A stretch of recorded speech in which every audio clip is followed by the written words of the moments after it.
Robert Gray. Been there, done that, right? I did a video on her back in October of 2019 explaining what she was and how she got where she is. But something was still bugging me. I felt like I still didn't have the whole picture. Her rigging was intact, but what about her deck hardware? Could that still be intact as well? I went back and looked at the historic imagery, and only one of them was shot on a low tide. While it appeared to show objects on deck, it was unclear. Checking the tide tables, I realized I'd always been on this wreck at fairly high tides, and suggested maybe there was more to see. And so, in search of adventure, we headed back to Hoquiam in May of 2020, and got up at, well, frankly, an entirely reasonable hour to catch the minus tide and took a look.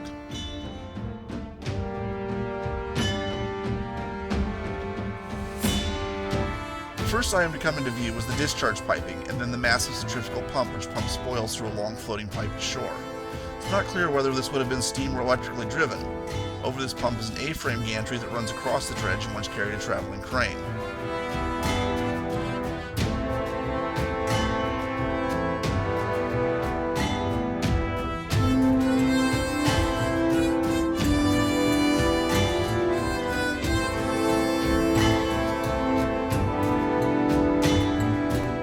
Forward of this are two large winches, which may have been used for handling the cutter head itself, as well as possibly maneuvering the dredge by hooking onto trees and pulling itself into position.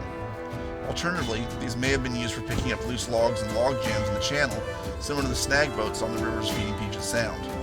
The lines from these winches went up and over the large sheave mounted on the A-frame overhanging the water. The cutter head is gone, but the cables still hang there.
Channels on the aft end were for long steel pipes called spuds.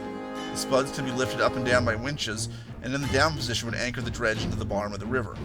A common means of employing cutter head dredges such as the Robert Gray was to drop one of the two spuds, and then use as a pivot to swing the whole dredge through an arc, clearing a channel much wider than the dredge itself. Once an arc was cleared, the dredge would move forward a short distance, drop a spud, and repeat. In this way, a single dredge could clear a wide channel, though not quickly.